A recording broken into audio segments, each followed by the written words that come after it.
Hello, my name is Paddy Gordon from Shepton Vets. I'm here with Patrick Spencer from Genus to present a Farming Connect funded project looking at can we improve 100-day fertility from dry cow behaviour monitoring and by optimising our management of cows around calving, the so-called periparturient period. What we're looking for is good predictable performance. What we want to see is a high peak yield and high persistency in the lactation, and that's the same as Lee Halfpenny kicking a great kick, good high trajectory, good distance, good accuracy. Lee Halfpenny knows where that ball is going to go from the moment of impact, and we know how well a cow will perform over the lactation from around 7 days after calving. So what happens at calving dictates the next 305 days, and therefore it becomes all the more essential to optimize our management and to identify any issues and then look to see if we can alter the trajectory if we need to.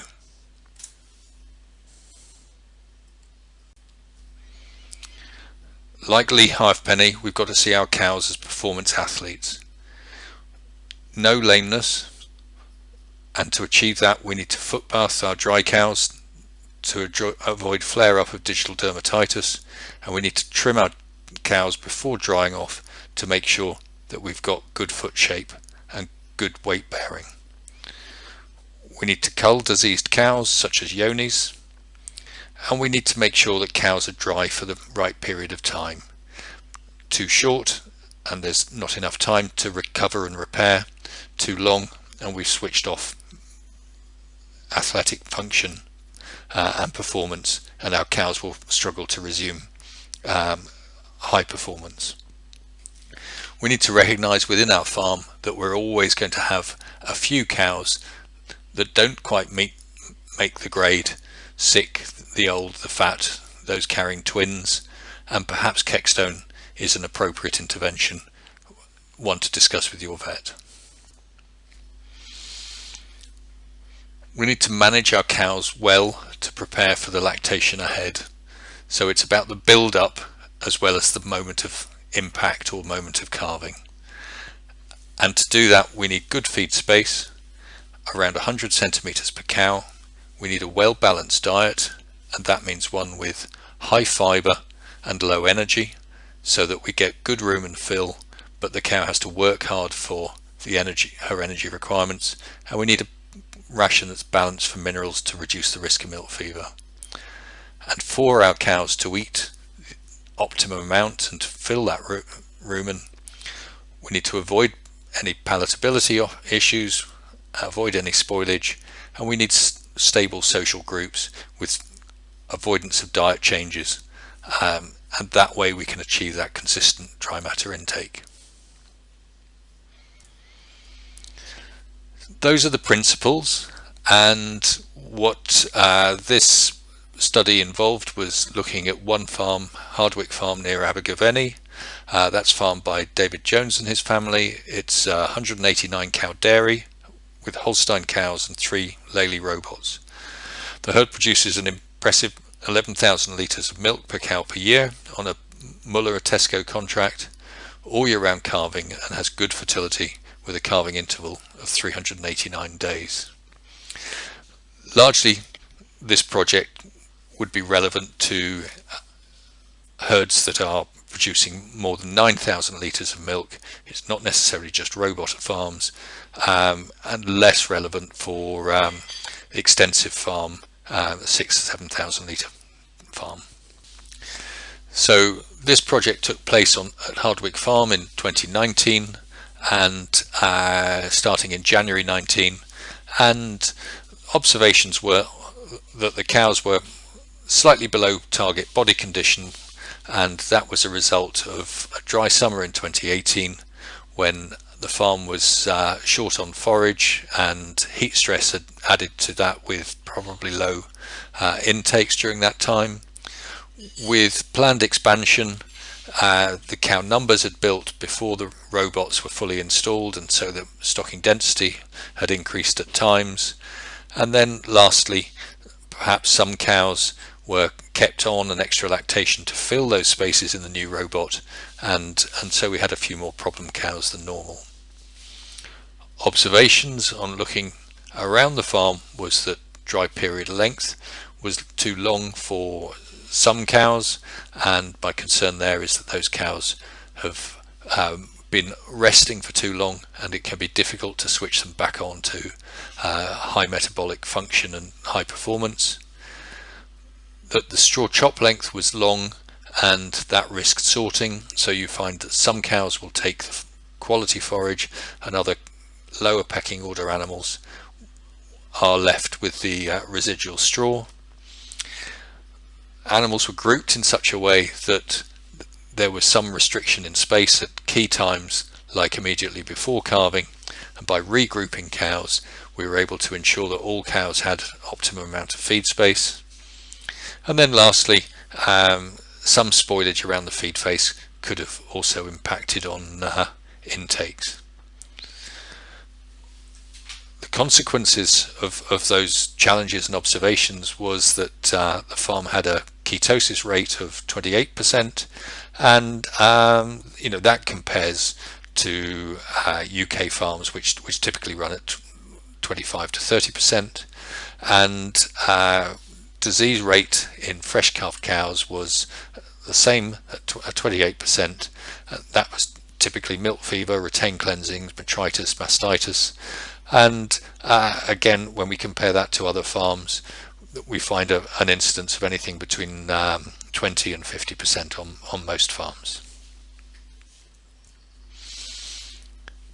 So what were our aims? Our aims were to look to monitor health and performance, in particular milk fever, ketosis and intakes, and if we can identify those and any issues with those, perhaps we can intervene and minimize the risks of the further consequences that result from those gateway conditions. So milk fever can often result in retained cleansings and botrytis. Ketosis affects immune function and increases botrytis risk, but also increases the risk of digestive upsets and LDAs. And if we have cows with low intakes, we will get body condition loss, and then cows which lose excess body condition will be subfertile later on. So our aims with this project were to measure ketosis in early lactation, to monitor behavior and see if we could identify those cows with low intakes, but also David was using the other tools available to him, looking at daily yields to monitor milk production, working with his vet intermittently to screen cows for calcium status, and this wasn't carried out here, but some farms in the US will carry out fresh cow checks. Here, those fresh cow checks were essentially used in response to a problem. What if we've got a cow that's underperforming? What's going wrong with her? How did we measure the ketones? David was trained in the use of a simple BHB meter, and a drop of blood from the tail is taken between day 4 and day 7, and that gives you an instant readout of the beta hydroxybutyrate or ketone levels in the cow. Some farms, that was used by David, some farms will use a milk keto test, and that can be used anytime before day 21. My preference is to use it around day 4 to day 7, because that way we know what is going on with the cow at an early point in time. So what was the outcome that we were looking for? Essentially, we don't want anything to happen. We want our cows to calve in without incidents, to eat well, milk well, and then be fertile later on. And in practice we can achieve that up to 90% of cows. We're always going to have the occasional cow with a twins or poor presentation of calves, so we can't expect perfection. In terms of our problems, if we found ketosis, then our intervention was to drench those cows for 3 days and support the cow and avoid the development of an LDA, retain cleansing, using pessaries or anti-inflammatories, again early intervention to avoid more severe treatments, low intakes, determine why. Was it because of a high temperature or was it because of a digestive upset? Again, give the cow support with fluids, oral fluids. And if we can do those things, we can minimize the number of cows that need more serious intervention and minimize our need for antibiotics. And all this is aimed at supporting those cows in reaching their potential, supporting those cows and helping as many of them as possible reach a good peak yield and good persistency. What we're trying to avoid is the energy shortage that occurs from periods of time when these cows are sick and not eating, and once that happens, then we're on a slippery slope. So if we look at David's farm and cow performance in late 2018, we can see in the circle we've got some underperforming animals, and those are going to drag down overall performance, but they're also going to be animals that are going to require some intervention, some treatment. We move forwards and we look at the same period a year on, and what we have circled here is a mere 4 cows that have underperformed in early lactation, and the consequence of that is that we've got an average now of 50 litres at peak yield there in blue, marked by the arrow, but you can also see there's a number of cows peaking at over 60 litres. How has that been achieved? In part, as I've said, by fewer days dry, and we've got more cows in our target range of 40 to 70 days dry, so they've had the optimum period of rest. But what's striking is that the impact of that is that we have improved conception rates, improved pregnancy rate, which is the combination of conception rate and heat detection. So cows have held better, but they've also bulled better, and overall we've got an improvement in 100-day in-calf rate, and that's all been achieved while also allowing cows slightly longer before first service. So the calving to first service has actually gone up, but we've still got more cows in calf by 100 days. And here we show the 100-day in calf performance and how that has stretched from just around 40% in the beginning of 2019 to 49% in spring 2020, and so you can see that we've had considerable improvement over the period of this project and afterwards from focus on the periparturient period. That's enough of what I've got to say. What about David Jones? What has he said? What were his take-home messages for farmers? What he said was ketosis testing is worthwhile as it allows early intervention with fluids and propylene glycol. He notices a milk yield response in these cows, and I'm sure it prevents more severe issues. The key aspects to dry cows are feed space and straw quality, and these are essential to keep rumen full. He has found monitoring body condition with his vet useful. He's also found, while it's easy to calve heifers at 2 years old, it's harder to ensure they're big enough. A longer voluntary wait period of 60 days can help with growth and milk yield with these first lactation animals.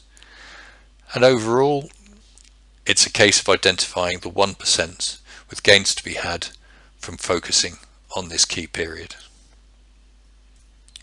So in summary, how high and how long the lactation or penalty kick is achieved from preparation. We have to see our cow as performance athletes, and they all need to be performance athletes or supported where they're not. We need good nutrition, and that's not just about the diet, it's also about access, it's also about group stability, it's also about palatability. If we monitor the outcomes early in lactation, such as ketosis or calcium status, we know what's going on, but also we can intervene early on in problem cows and prevent more severe problems occurring. But overall, what that consistent, reliable performance around calving achieves is it sets the cow up really well for follow through into high fertility performance. Thank you very much for listening. Welcome to the Predicting Periparturient Disease and Improving 100-Day Fertility from Dry Cow Behaviour. This is Patrick Spencer from Genus ABS. I work as a UK manager working on health, fertility and technology. And over the next few slides, I will take you through the data that we've seen using the breeder tag system and feed face. This is information from our breeder tag farms with just some of our feed face customers. It's important to understand that the breeder tag system is a front leg pedometer based sensor.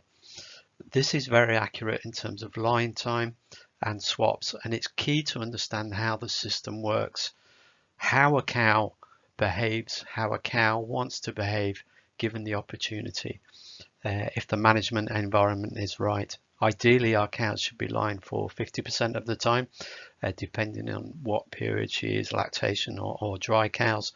Dry cows, we should be obviously lying up to about 55%. In terms of swaps, this is an indication of how well or how comfortable our cows are, potentially, their environment they're in, the management that is in control of them.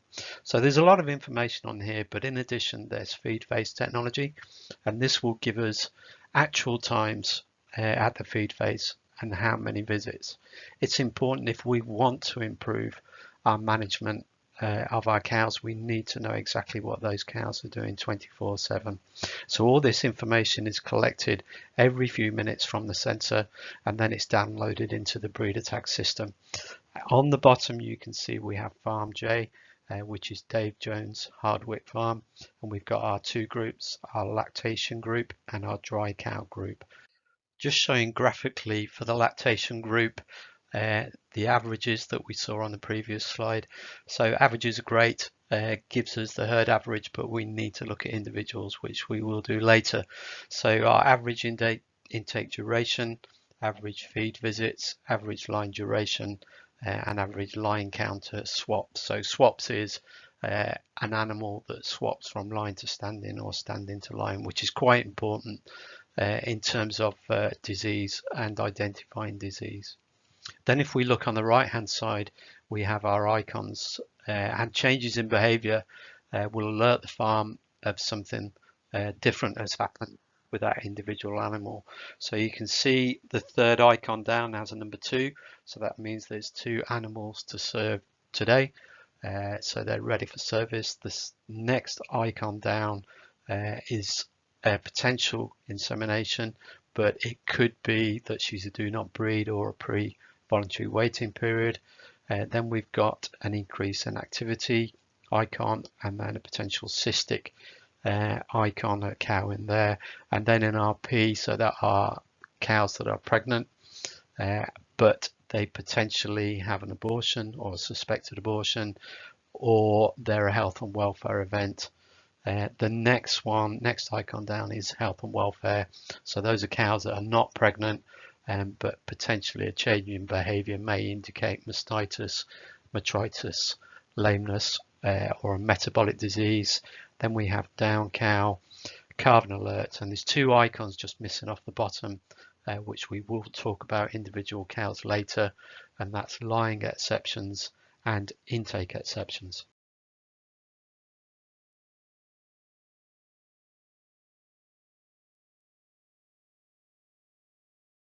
Just a bit of background to the farm. Dave's got robots, so he would have had an existing heat detection system with his robots. So the breeder tag system originally wasn't his primary source of heat detection. You can see from this example of cow 509, we get a very good heat. So the system has been in place about a month, and you can see we get that increased activity, and we also get an increase in lying times, in swapping from one to the other, which we would expect. So unfortunately, as the breeder tag system wasn't the primary heat detection source at the time, potentially alerts have been missed.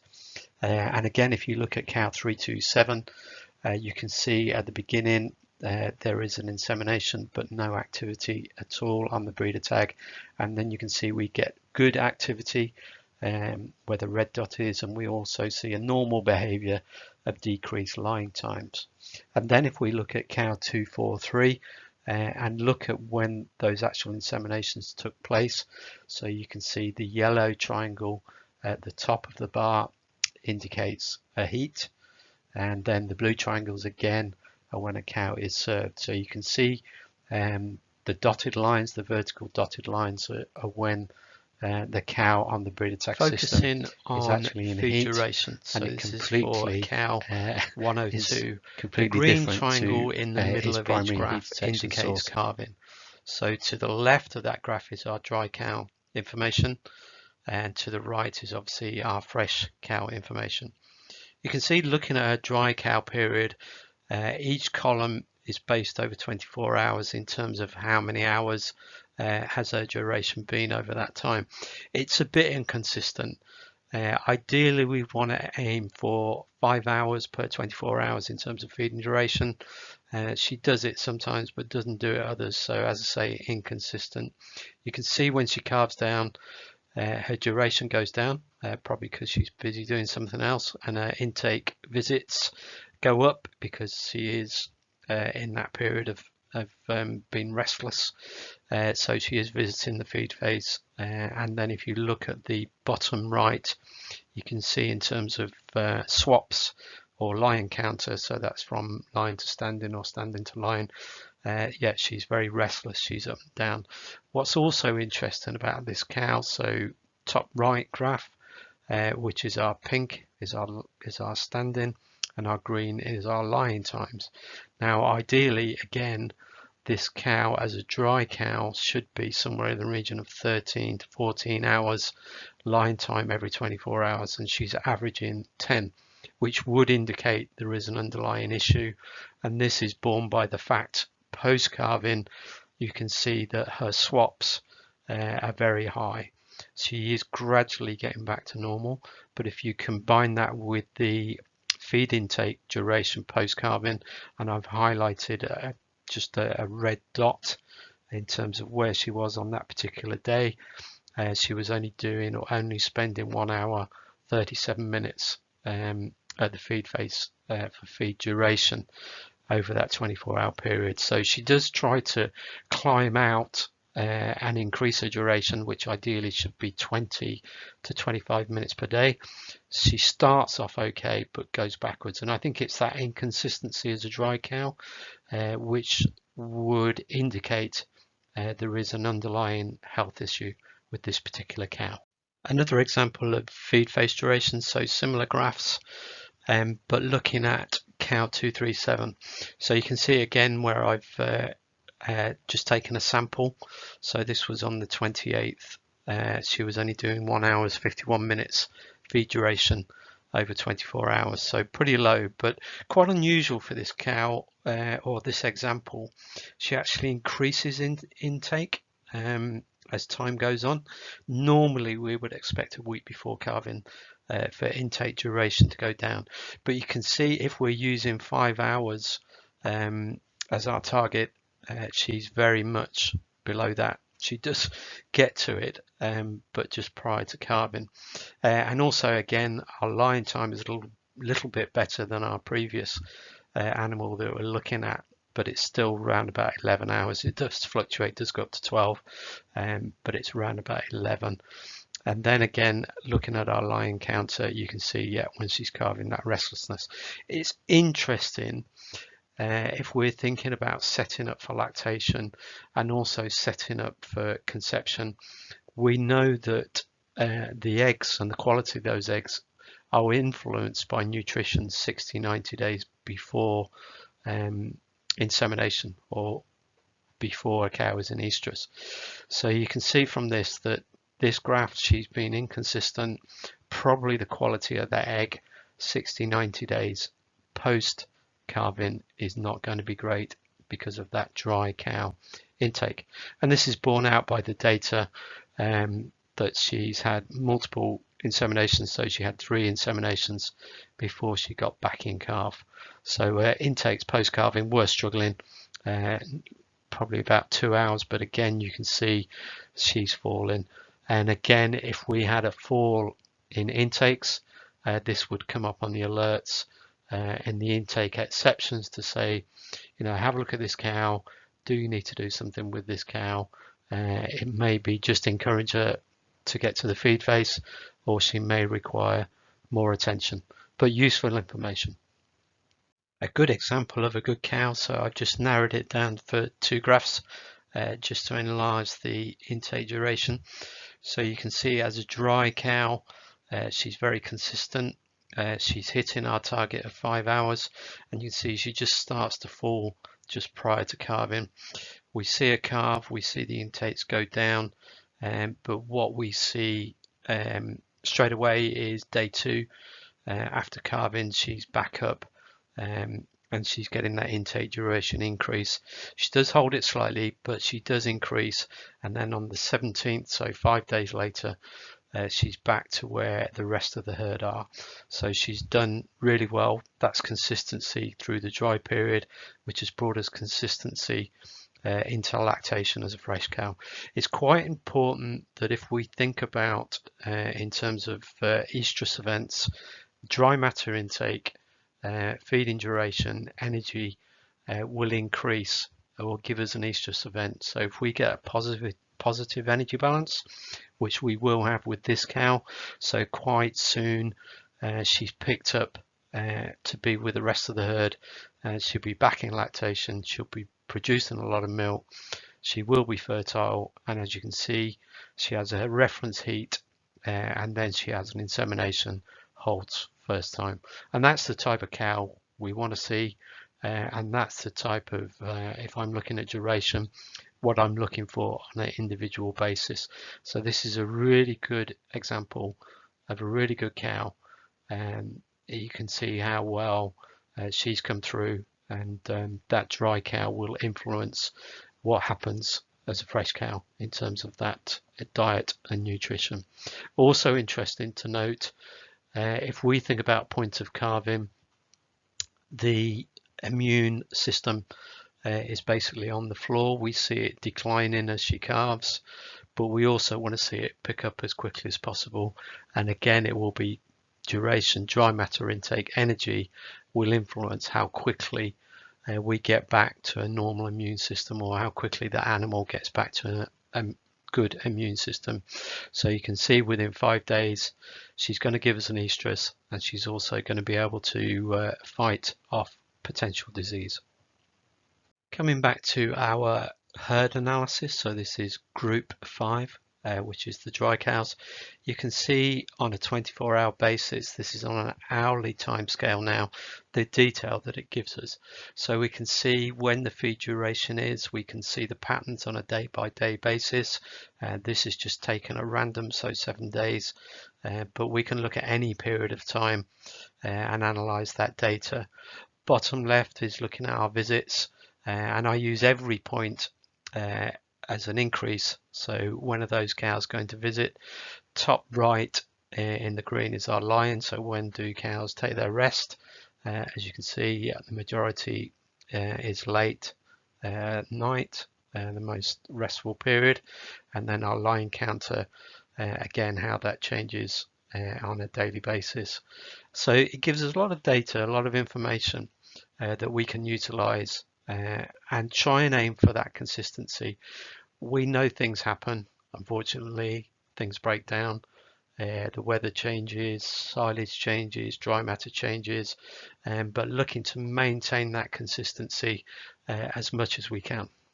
Now looking same data, but looking at the lactation part of the herd, so you can see how it differs from the dry cows, which you would expect, and we've just marked on there in terms of visits. So ideally we want that consistency. It does vary, but again, that may be things out of our control. But what is potentially in our sphere of influence to change in terms of when are those cows fed, how many times are pushed up, looking at line times, can we influence the line times and resting period by including lights, put them on timers, LED lights, etc. And then looking at a line counter as well. So again, it gives us a lot of information. If I go back to one of the first slides, we've been using that information on other farms to improve things, to reduce disease, to increase fertility, and overall increase milk. So we've managed to do this on our other farms, and this is something that we can implement as well with Hardwick Farm. Looking at the detail for the lactating cows, so looking at our intake duration, you can see that I've marked on there in terms of when those cows feed. So 8 o'clock is their big feed. Now normally this is an interesting exercise for us as it's a robot herd. Also got a TMR robot that goes along and pushes up. But the way I see it differ from the rest of our feed face farms are they're all conventional milking, so whether that's 2 or 3 times. But obviously at Hardwick Farm, they're robots, so completely different system. They haven't got the pressure of getting up to milk as a herd, so they do it individually. But that consistency in terms of yes, on that first day on the 30th, we should hopefully be nearer 20, but there may be a reason I don't know why, but just looking at that consistency, trying to gain that consistency. In terms of how it differs from conventional milking systems, the duration of that first meal is quite a bit higher, but I think it's, again, there isn't that pressure of milking. Normally we would get cows to feed as they go as a herd or as a group into milk, and then come through the parlour back into feed. We see normally 3 spikes, and then obviously 3 big spikes, and then obviously depending on how many times the cows are fed, how many times have pushed up, will influence the visits and influence duration. So I think if there's a way we can analyze the data in the future to try and maximize some of those other feeding times to increase that duration, that will give us what we're aiming for in terms of there will be a relation. If we can get that duration up of 0.03 kilograms of milk for every minute, we can get at the feed space. So that's a big factor. Also, we know it will drive dry matter intake, drive energy, drive estrus events, drive fertility, and also minimize disease. Using the feed face analysis for lactating cows, so we're looking at intake duration and visits and combining the two, what we should see is the pattern very similar, and this means that we're getting the visits with the duration, so they should match. You can see most of the time they do. What potentially we're missing out on is that consistency day in, day out, which is very difficult to attain, but certainly that's what we'd be looking for to improve things. Looking at feed face behavior, but this time for dry cows. Bearing in mind on the last slide we were pretty accurate in terms of visits and intakes, and they did match each other. There are times and opportunities really here where we get visits and we don't necessarily get the duration. So trying to match the two together. So effectively it means if there's a visit and the duration doesn't match, potentially there's not the feed there, or maybe it hasn't been pushed up, or maybe the feed has been put out at a different time. But inconsistencies that we don't necessarily see with the fresh group.